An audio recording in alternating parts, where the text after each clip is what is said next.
transpessoal, orientadora vocacional e comunicadora. Sou formanda da turma 12 da Lubrate.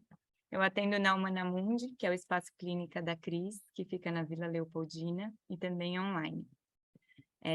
Agora vou contar um pouquinho para vocês da Cris, Maria Cristina Barros, que é mestre em Psicologia do Desenvolvimento pelo Instituto de Psicologia da USP, doutoranda, pesquisadora e professora no Programa de Saúde, Espiritualidade e Religiosidade ProSer, do Instituto de Psiquiatria da Faculdade de Medicina da USP, psicóloga clínica e supervisora na Humanamundi, Espaço Clínica, vice-presidente da Associação Luso-Brasileira de Transpessoal, a Lubrate, e membro diretora da International Transpersonal Association, ITA.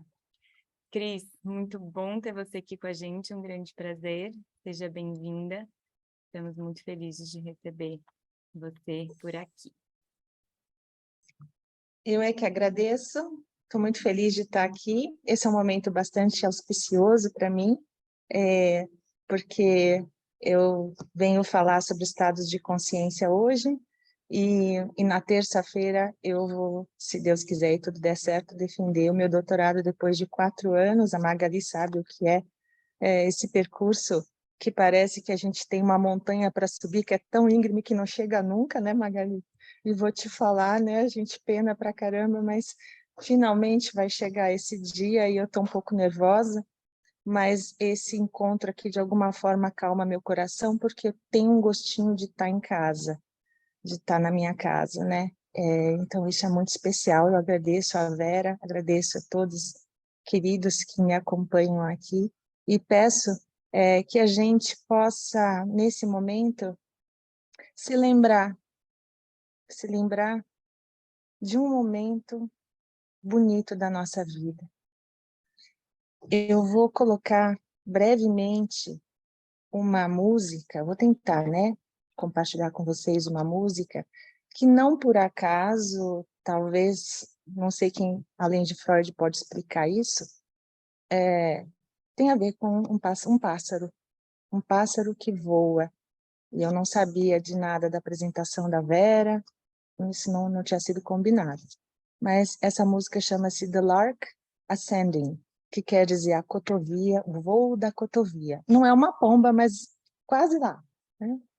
E a ideia aqui é que a gente ouça essa música alguns minutos, e ao ouvir essa música, né, a gente se lembre desse voo dentro de nós.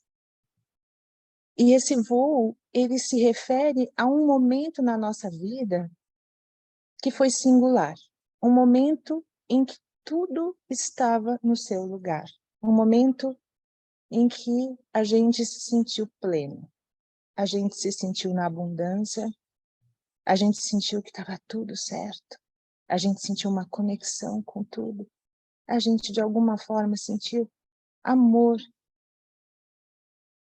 Esse estado que a Magali nos coloca da espiritualidade, esse estado de amor, a gente sentiu isso.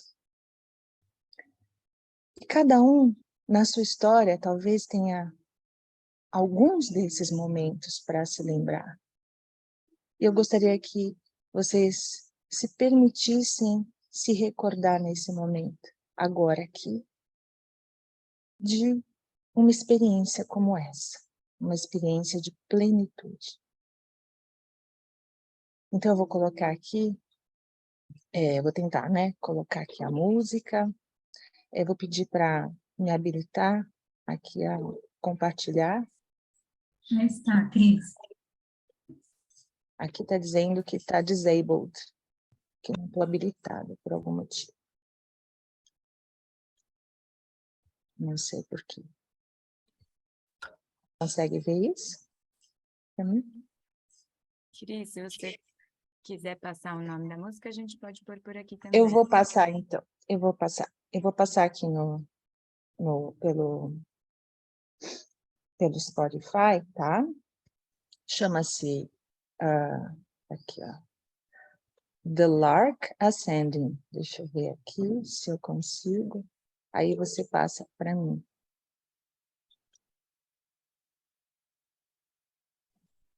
Eu vou passar aqui. Colocar. Pode colocar? Pode.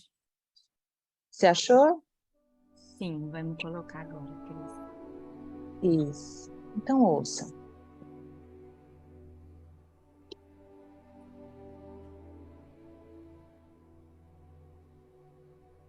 Fechem os olhos. Respirem.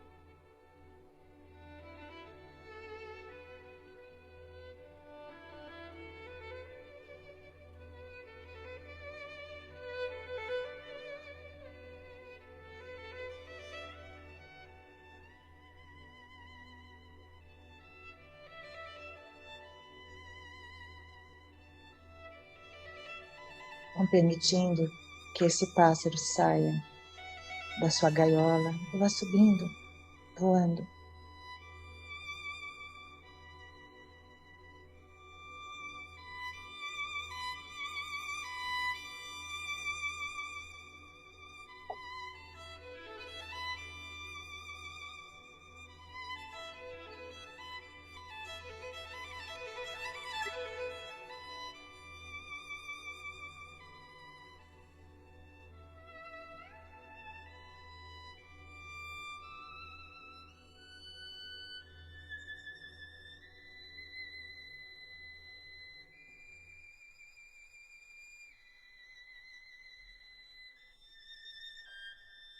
Ao percorrer essas paisagens,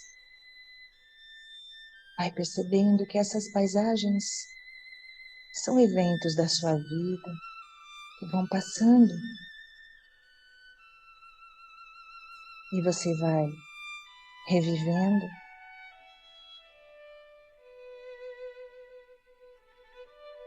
esses momentos marcantes da sua vida.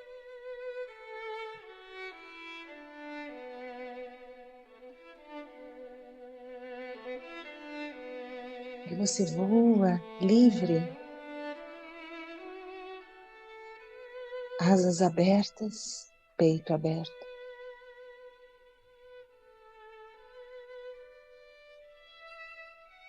Recebendo a luz do sol, o vento, e encontrando nessa paisagem um momento singular de conexão, de plenitude, onde você sentiu que estava no seu melhor.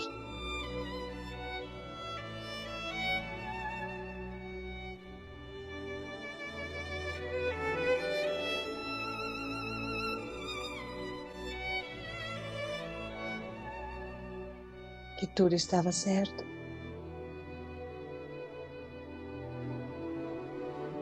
E esse amor, e esse coração que vai se abrindo mais e mais, lembrando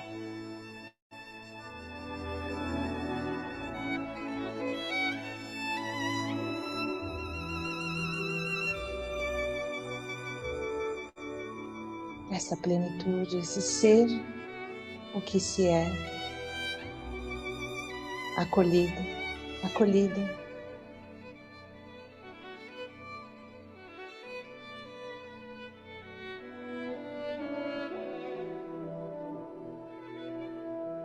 E essa alegria faz esse pássaro voar, rodopiar no ar, bater as asas, feliz. Essa felicidade que não cabe em palavras. Tudo está certo, tudo em seu lugar.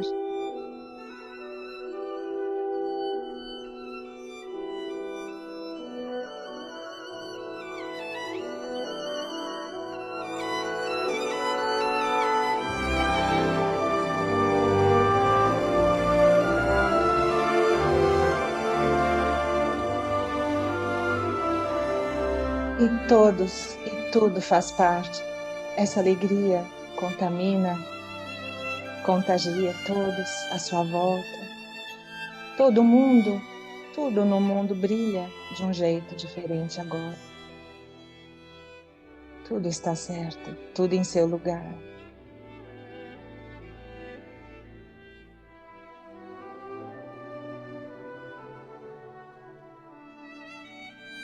vai trazendo esse momento especial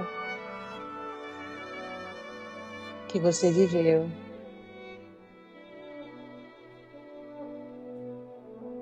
Para esse encontro de hoje. Para aqui agora. A música vai baixando. E essa cotovia agora volta não mais para a gaiola. Ela está livre, pois ela se lembrou de quem ela é.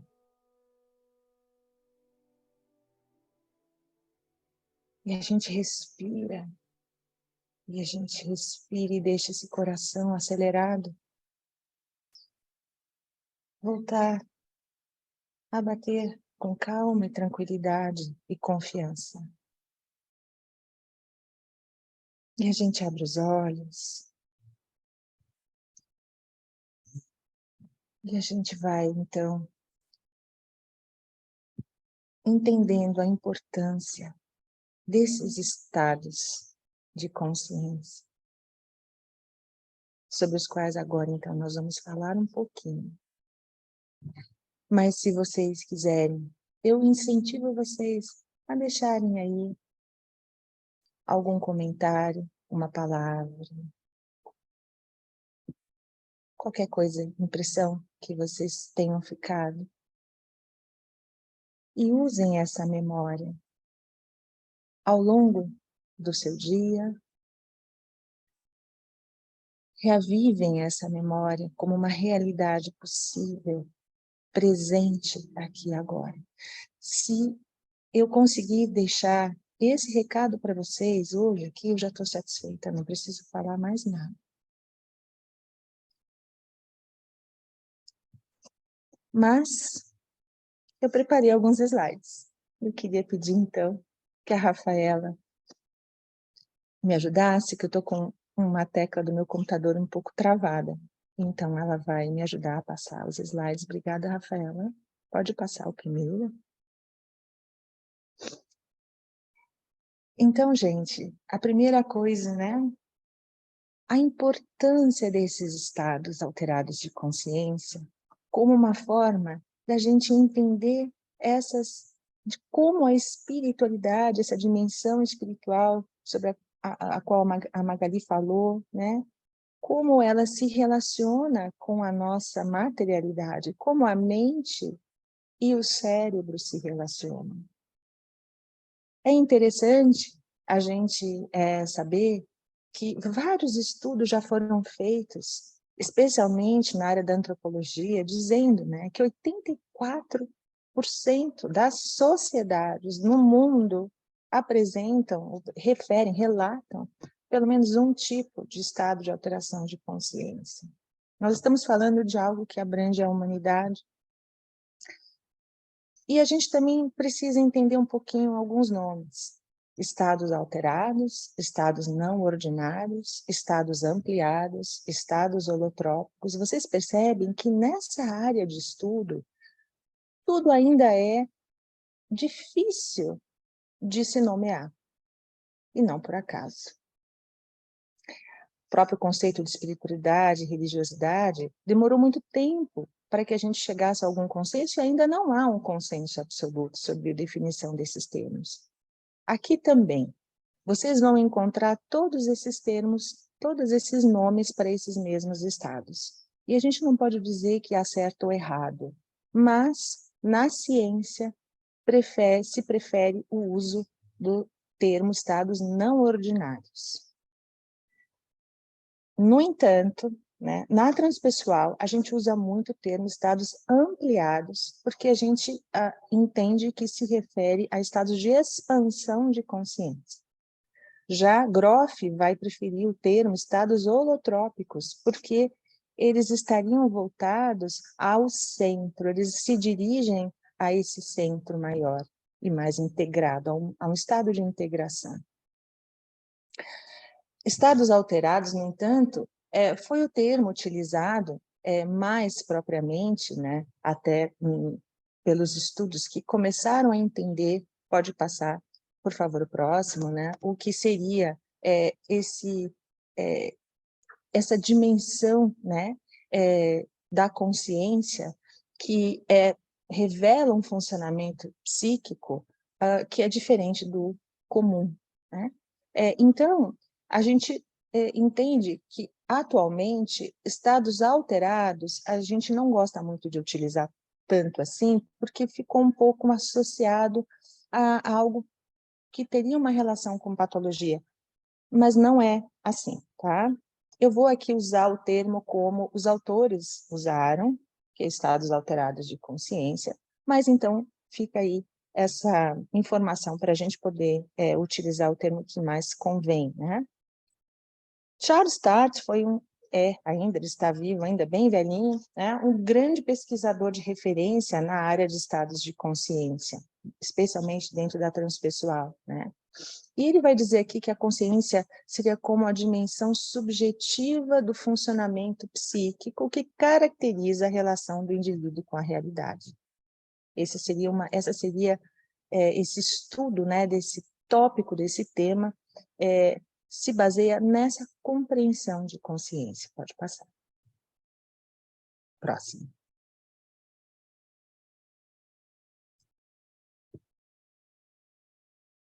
Vamos ver se ela consegue. Isso. Opa, isso. Então, a consciência, ela se refere, volta, por favor, à percepção subjetiva, né, e a percepção, né, e a experiência de fenômenos internos e externos.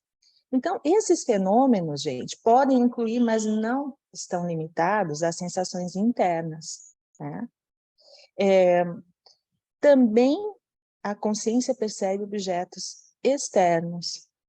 E parte do problema, entender e definir consciência, que é ainda o grande enigma, né, da humanidade, e da ciência moderna, ainda para entender exatamente o que é a consciência, né, tem sido como que a gente entender e explicar a pergunta: como é que um objeto que aparentemente na nossa vida cotidiana ele se mostra como externo, né?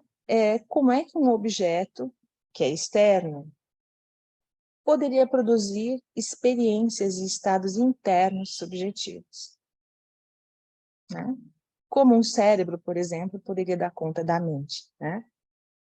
Alguém aqui falou de estados extraordinários de consciência, também é outro termo utilizado, né? Então, a gente tem aí um vasto rol aí de nomes que a gente pode utilizar. Estados extraordinários de consciência se referem à ideia de que nós temos, então, estados ordinários e aqueles que são extra, que estão além do ordinário, extraordinários. Há pessoas que gostam porque acham que isso define melhor, e há críticas também sobre esse nome. Então, não há definição de consenso, gente. Pode, por favor, passar o próximo. Isso. A consciência, gente, teria, então, um padrão de funcionamento básico, que é o relacionado aqui à vigília, ao estado alerta do cotidiano, né? Então, esse estado de consciência, ele implica, então, no que a gente está fazendo aqui, estado de alerta. E mesmo que a gente não tenha consciência de tudo que se passa, né, nesse momento aqui, enquanto estamos em vigília, e do tanto de coisas que, inclusive, o nosso cérebro faz, né, e a nossa mente percebe, e não tem toda essa dimensão inconsciente desse estado alerta, de vigília, existe essa dimensão acontecendo, né? O estado não ordinário de consciência, ou alterado de consciência, ou extraordinário, implicaria na percepção de uma mudança qualitativa desse funcionamento mental. E ela pode ocorrer tanto espontaneamente, né, ou através de induções, de fatores de indução, né? E esses fatores podem ser tanto de ordem espiritual, psicológica, ou até também química, por exemplo, pela ingestão de algumas substâncias, a consciência pode ser alterada. Então, essa percepção de uma alteração qualitativa no padrão de funcionamento das percepções, né, mentais. Pode passar, por favor. A psicologia transpessoal, então, ela é essa parte, né, essa força dentro da psicologia, que está preocupada com o potencial desses estados, né? Porque esses estados levariam a um possível crescimento, né, humano, a essa expansão da consciência.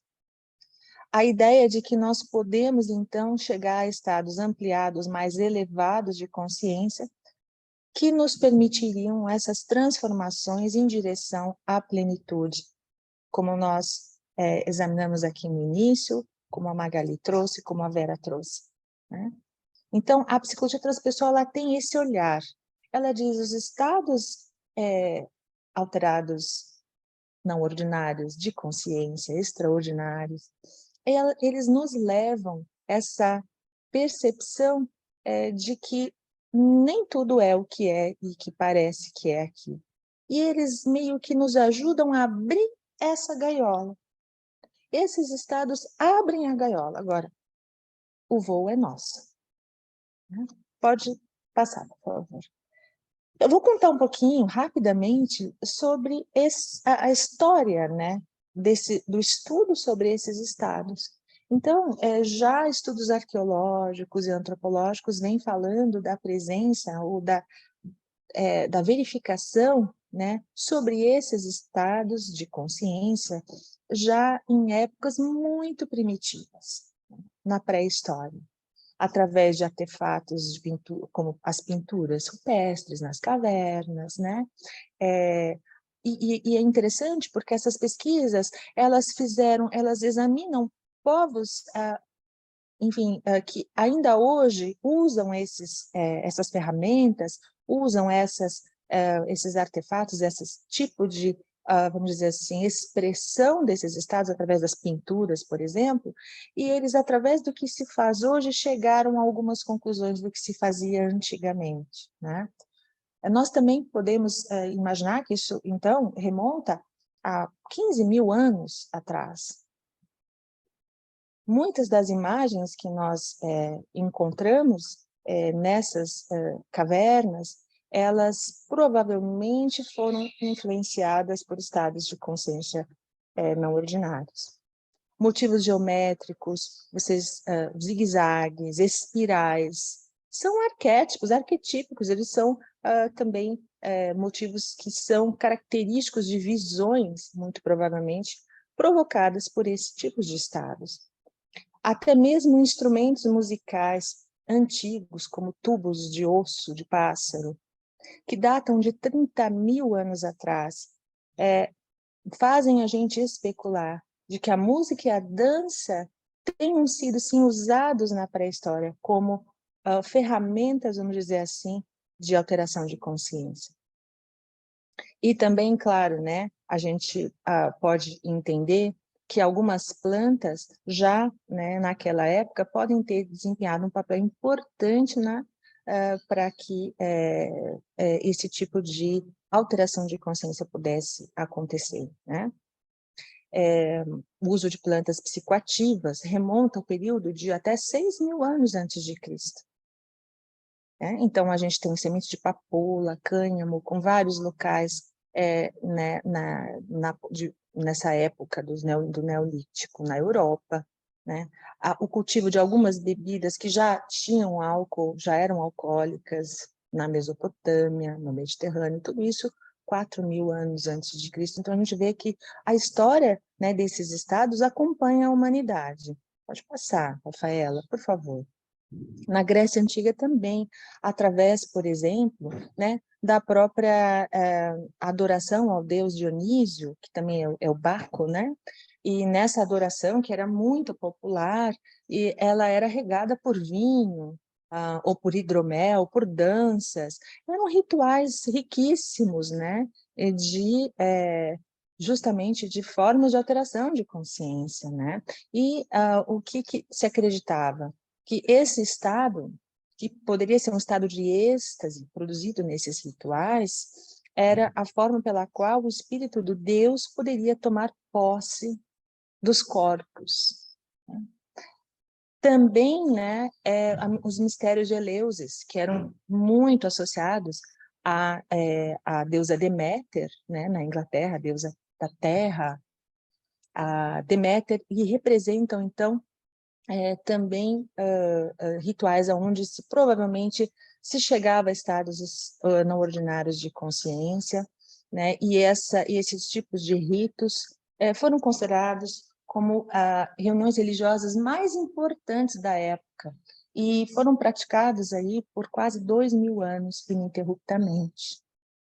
Pode passar. Então, na Grécia Antiga, claro, xamãs, né, a gente já falou um pouquinho aqui, mas a gente também tem essas evidências abundantes, né, até nas civilizações pré-colombianas, de plantas que alteram a consciência, né, então a gente tem que esses povos, que são xamãs, que são, enfim, que existem desde a Sibéria, até a Ásia, a África, a Europa, a América do Sul, enfim, fazendo uso, né, de formas de alteração de consciência, muito através de plantas alucinógenas, por exemplo, a ayahuasca, o peiote, entre outras. Então, isso também está presente, né, no xamanismo, até hoje, né, nas práticas xamânicas que nós resgatamos. Pode passar.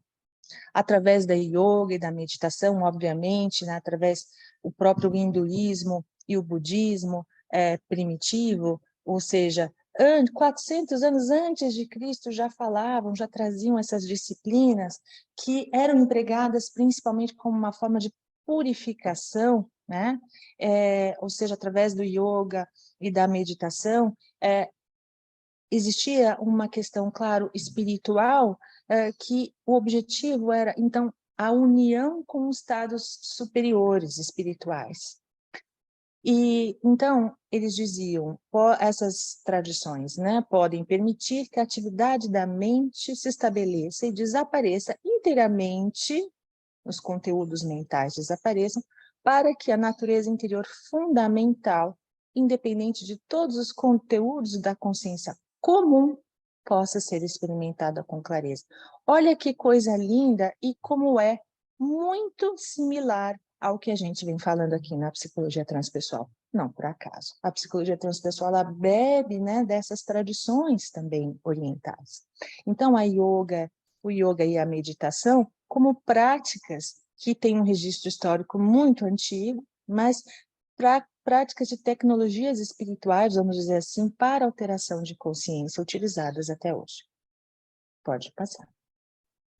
Fenômenos de transe e possessão também foram formas de se explicar muitos rituais, né, que eram até dedicados à cura, à transformação, né, mas que na Idade Média, por exemplo, né, foi entendido, né, esses estados entendidos como estados de possessão, de transe, especialmente possessão demoníaca, diabólica, né?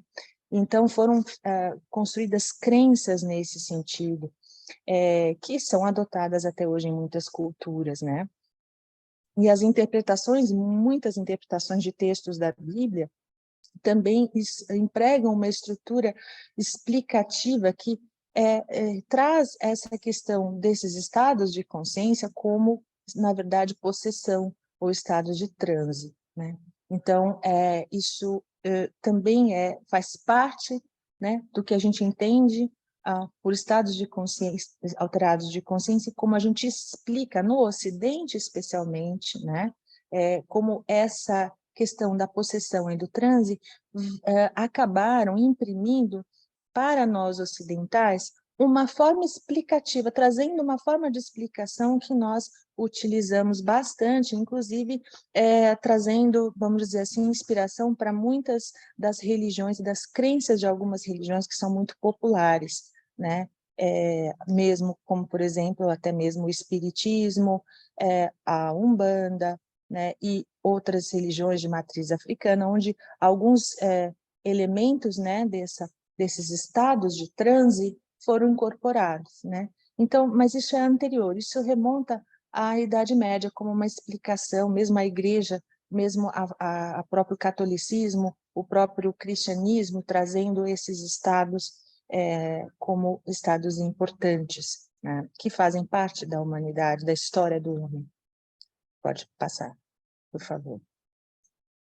Enfim, o que aconteceu foi que houve, a partir de William James, um interesse para que essas questões, que então eram questões de natureza puramente religiosa, né, dentro do Ocidente, então que estavam ao cargo das religiões, né, como eu acabei de falar, né, os estados de possessão, de transe, enfim, que eram explicados, essa relação com esses estados era explicada de uma forma que pertencia à religião, aos estudos antropológicos de populações primitivas, enfim. E na psicologia isso era deixado de lado, né? E foi William James que trouxe de volta para a psicologia o estudo dessas questões sobre a consciência. James estava interessado em estudar a natureza da consciência. E ele trouxe, como a Magali falou, né, a possibilidade, ele deu a autorização para que a psicologia estudasse as experiências que aconteciam em primeira pessoa, ou seja, as experiências subjetivas. Não só mais o comportamento das ciências behavioristas, aquilo que é o objeto externo, é interesse do estudo psicológico, mas também o objeto interno as próprias experiências subjetivas podem ser estudadas e devem ser estudadas pela psicologia. Então, o trabalho do William James, que escreveu através de várias conferências que foram reunidas, as variedades da experiência religiosa, ele procurou entender profundamente sobre a natureza da consciência através do exame muito criterioso desses estados alterados de consciência. Ele participou de muitas seances, muitas reuniões de médiums que incorporavam, ele estudou muito esse fenômeno, ele estudou muito sobre a experiência, alguns tipos de experiência, como experiências unitivas, experiências místicas, né? E então ele foi fundamental para que a psicologia, então, ou a ciência, de uma forma mais ampla, se interessasse novamente pelos fenômenos da consciência. Pode passar, por favor. E assim, junto com isso, numa perspectiva mais cultural, a gente tem autores importantes, escritores importantes, como Aldous Huxley, por exemplo, né, que ainda na década de 50 faz experimentações com alguns alucinógenos, como a mescalina, e escreve, né, nesse livro famoso, que é As Portas da Percepção, ele escreve sobre essas suas experiências, né? Então ele diz assim, né, um encontro com um mundo onde tudo brilhava, com a luz interior, e era infinito em seu significado. E ele escreve lindamente sobre as experiências pelas quais ele passou. Então, isso, junto com outras descobertas, por exemplo, a descoberta do LSD, né, pelo Albert Hofmann, ainda na década de 40, e outros escritos, fizeram com que essa questão, né, dos estados alterados de consciência ficasse mais próxima, inclusive, da cultura popular. As pessoas começaram a se dar conta, através desses autores, né, de que existiam outras formas de consciência que podiam ser experimentadas, né? Ele diz assim, o Aldous Huxley, no estágio final da ausência de ego, sobrevém um conhecimento obscuro, de que o todo está em toda parte, de que o todo é, na verdade, cada coisa. É esse, segundo entendo, o ponto mais próximo a que a mente finita pode chegar da percepção de tudo quanto está acontecendo em toda parte no universo. Então, ele fala sobre essa experiência dele. Isso, então, gente, acaba culminando, chegando, né, aos anos em que a contracultura se manifesta, especialmente nos Estados Unidos e em algumas regiões da Europa, Então, existe uma efervescência, né, e uma busca de outros paradigmas, de outras explicações e de outro funcionamento para uma humanidade que estava doente, que estava em guerra, né? Então, houve uma série de questionamentos que o pós-modernismo, dentro da filosofia, questionou, né? Então, questionando, inclusive, o método científico. Será que a ciência, do jeito que ela está concebida, consegue trazer para nós realmente chegar ao ponto de elucidar o que seria essa única verdade? Existe uma única verdade objetiva, né? Doutrinas, por exemplo, então, também na época que surgem, né, como o relativismo, o construtivismo da filosofia, né?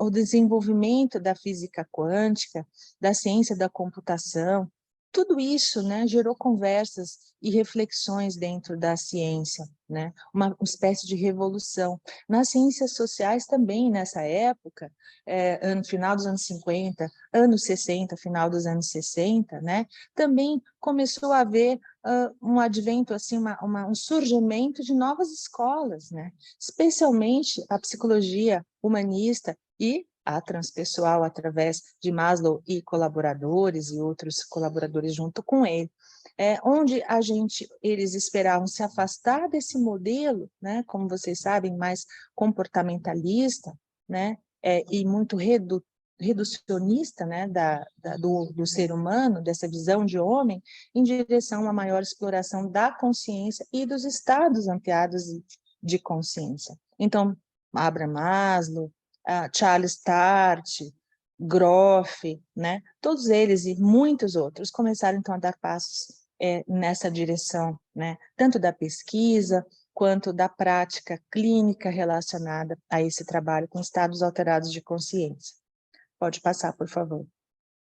A pesquisa de Maslow, especialmente, né, surgiu, né, também trouxe, né, foi fundamental porque ele fala das experiências de pico, né? E essas experiências, elas incluem experiências como, por exemplo, experiências de místicas, experiências de conexão com tudo e com todos, né?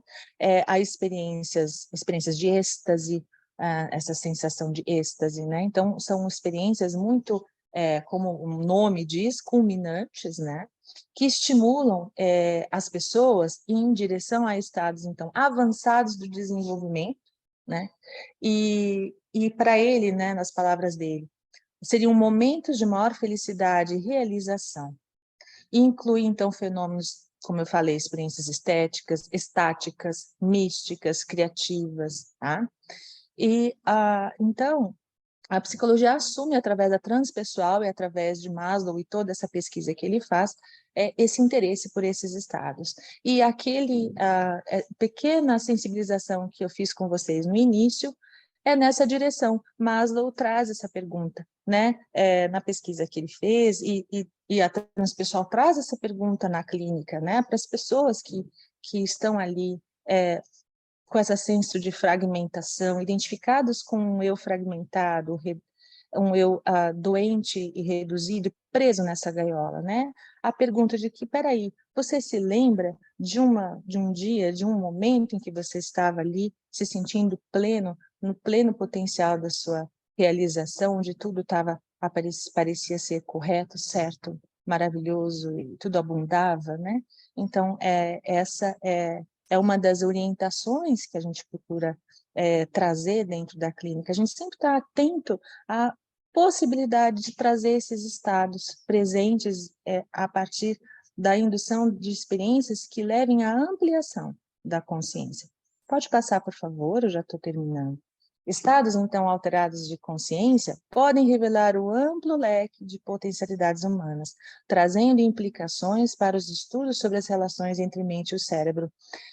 E as experiências que provêm desses estados podem ser sentidas como espirituais, embora nem todo estado alterado de consciência relacione-se a uma vivência espiritual, mas pode sim, né? A pessoa que tem essas experiências pode senti-las como espirituais. Então vamos lá, né? Que experiências são essas? Nós temos aí como sonhos lúcidos, experiências místicas, experiências de comunicação após a morte, que são chamadas também experiências mediúnicas, experiências de quase morte, experiências de supostas vidas passadas, experiências fora do corpo, experiências ditas paranormais ou como experiências, por exemplo, de clarividência, de pré-cognição, experiências até de abdução alienígena. Todas essas experiências, elas são experiências que são alcançadas a partir desses estados de consciência. Então, os estados de consciência são como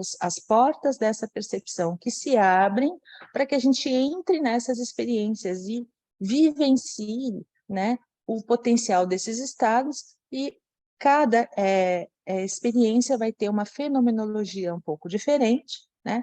Mas, em geral, vamos dizer assim, no conjunto da obra, a gente pode dizer que elas estão relacionadas a uma melhor saúde mental, uma maior integração psicossocial, até mesmo a redução de depressão maior, ou mesmo a redução de tentativas de suicídio, a maior criatividade, a presença de disposição otimista na vida, e principalmente a aquisição ou a esse sentimento, né, de significado, de sentido na vida. Veja, essas experiências, elas podem levar a isso, e elas, em geral, levam, desde que elas sejam integradas.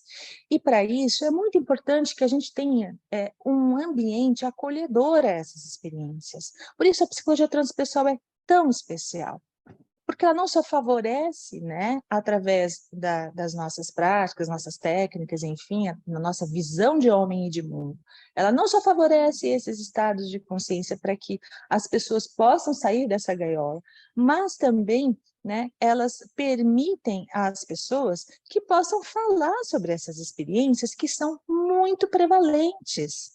Elas são muito prevalentes e são muito comuns. Elas não têm, por isso que elas podem ter esse termo extraordinários ligados a elas, mas elas não são incomuns, embora na literatura um dos nomes para elas seja experiências incomuns. Mas elas não são nada incomuns, elas são muito comuns. Nós temos que, no Brasil, mais de 90% das pessoas refere ter tido pelo menos uma dessas experiências significativas ao longo da vida. E, frequentemente, nós temos muitas pessoas, por exemplo, com experiências místicas, frequentemente, em torno, a gente tem de 35% da população brasileira referindo experiências desse tipo. Em geral, computando Ásia, Europa, América do Norte, Estados Unidos, Canadá, Austrália, Oriente Médio, a gente tem que, numa média, mais de 50% das pessoas referem ter pelo menos uma experiência dessas ao longo da vida. Então, elas não são nem patológicas necessariamente, e elas também não são incomuns. Elas são, sim, comuns, né? E a gente precisa olhar para elas, porque elas revelam um potencial, né? E elas trazem consigo, né? Elas podem trazer, desde que integradas, um benefício grandioso à saúde. Mas, para isso, e eu não vou entrar nesse tema aqui, é necessário, então, essa integração, e é também necessário um diagnóstico diferencial. Por quê? Porque, às vezes, há uma sobreposição, né, entre patologias e esses tipos de experiências, sem que haja uma relação de causa e efeito entre essas duas coisas, mas elas podem coexistir. E, às vezes, essas experiências, elas acontecem de uma forma muito intensa e muito abrupta, trazendo uma disrupção do ego, trazendo vamos dizer assim, uma desagregação que pode ser transitória, mas que precisa de cuidados. Então, não necessariamente isso acontece o tempo todo. Em geral, nós temos experiências que são mais brandas e que são transformadoras, mas elas podem também ser intensas e abruptas e precisam, sim, ser acolhidas e cuidadas clinicamente. Portanto, a importância, de novo, né, da psicologia transpessoal nesse sentido, porque ela é, por definição, a psicologia que abriu as portas e trouxe, né, esse contexto acolhedor e disse, vamos falar sobre isso, vamos ouvir a sua experiência, me conta sobre ela, eu estou interessado, vamos cuidar disso, isso faz parte de quem você é.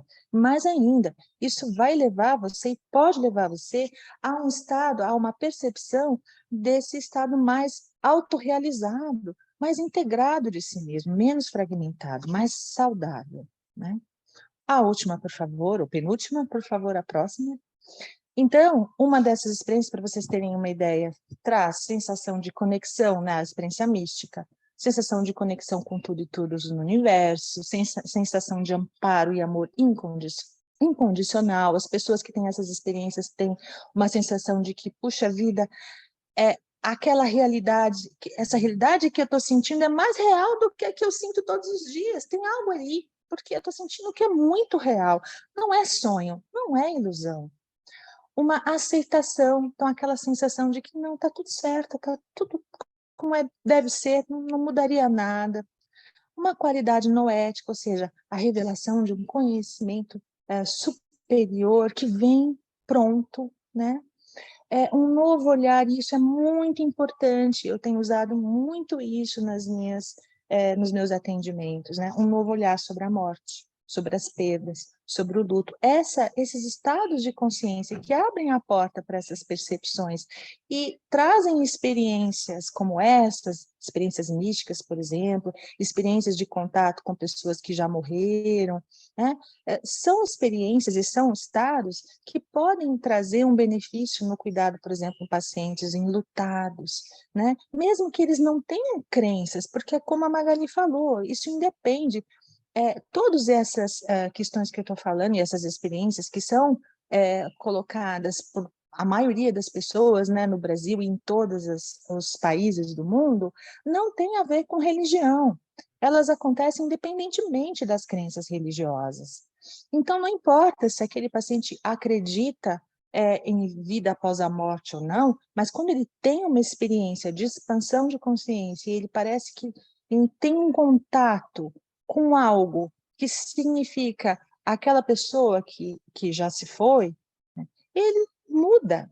E muitas vezes até acaba procurando novas formas de explicação para essa experiência, acaba se convertendo a alguma religião específica ou alguma crença específica. Isso é um fenômeno natural, porque a experiência abriu e mostrou para ele tantas coisas que ele não entendia, então que ele se sente impelido a procurar uma explicação para isso e a algum lugar ou algum contexto que acolha. E aí, quando isso acontece, para além, claro, do consultório, a gente tem um contexto cultural que apoia essas experiências e esses estados, aí a gente pode falar em saúde mental boa, percebe? Bom, vamos passar à próxima. Então, essas são as experiências místicas. Então, gente, na transpessoal, a gente tem procedimentos, né, que a gente poderia colocar assim, vamos dizer assim, técnicas, né, que podem levar a estados alterados de consciência. Então, exercícios respiratórios, o próprio técnicas de relaxamento, eu não coloquei aí, mas a música, né, que é um indutor, são fatores de indução. A própria reorganização simbólica, que é um exercício, um recurso da AIT, né? A imaginação ativa do Jung, as tantas visualizações que a gente pode fazer, como eu disse antes, as meditações, a hipnose também, estados hipnóticos podem levar a estados de consciência, técnicas de regressão, entre outras. Então, através desses procedimentos, dessas técnicas, a gente consegue, então, chegar a ter experiências que são significativas, né? Então, gente, eu queria só trazer mais um dado. Eu li, existe agora, nesse momento, uma questão muito importante em relação ao futuro, né, da psiquiatria e da psicologia como um todo, por conta das pesquisas com as substâncias, né, psicodélicas. Então, existe aí uma formação já acontecendo. Em breve isso vai ser colocado, isso já está acontecendo em outras partes do mundo, mas aqui existe uma formação para terapeutas que vão fazer esse trabalho de assistência a pessoas que tomam, por exemplo, substâncias como psilocibina, que é o cogumelo, né, entre outras, e para conseguirem ter uma remissão, vamos dizer assim, dos estados de depressão maior, né?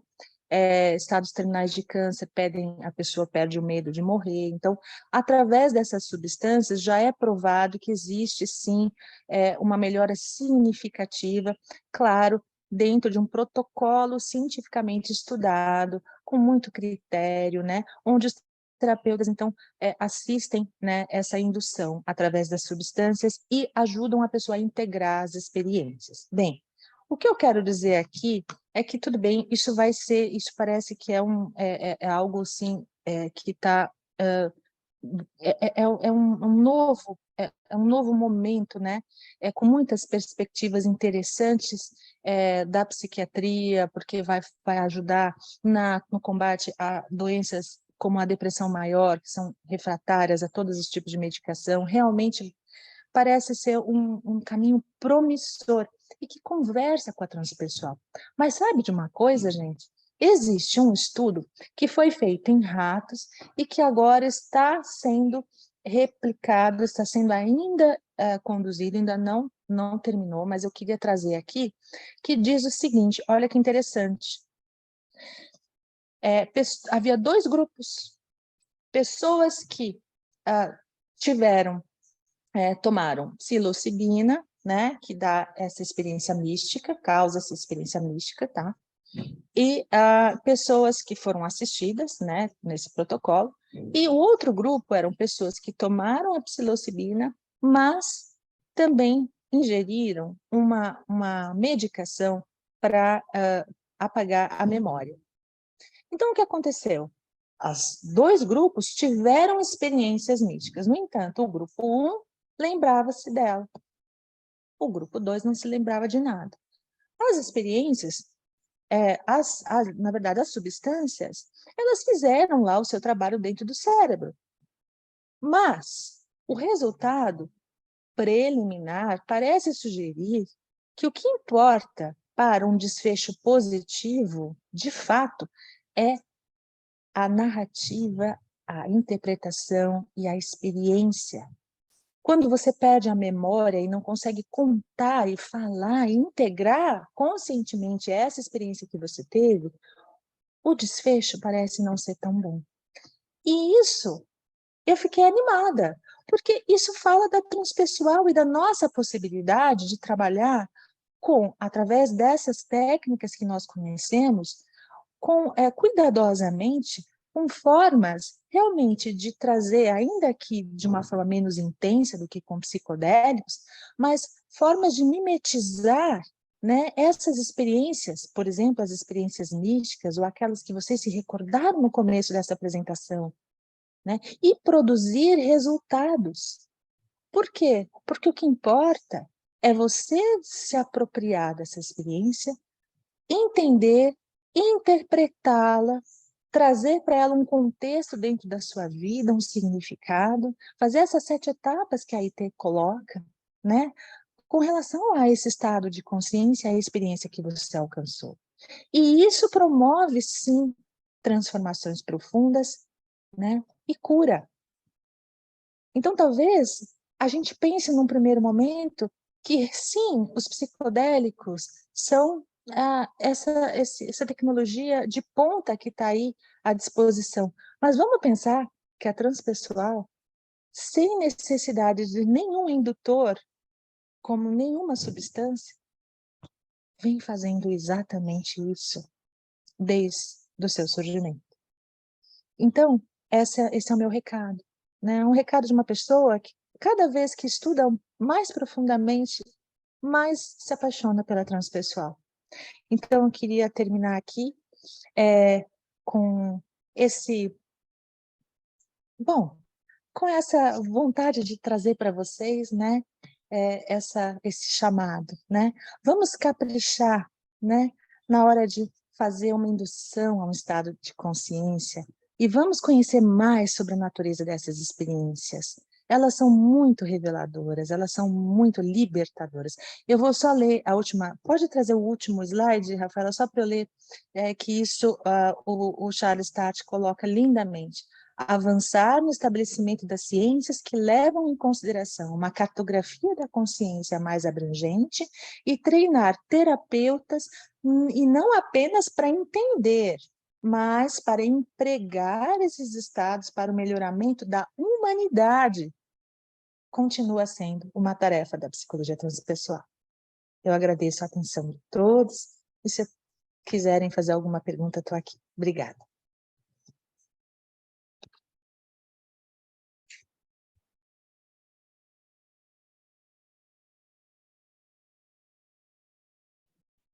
Cris, uau, maravilhoso, muito obrigada. Depois você vai poder ler com calma os comentários aí, desde a sua sensibilização inicial. Tinham duas perguntas que você acabou já respondendo na sua explanação, então elas vieram em algum momento e você acabou falando sobre ambas, então acho que estão respondidas. Quero agradecer muitíssimo a sua presença, um prazer enorme ter você com a gente, uma honra.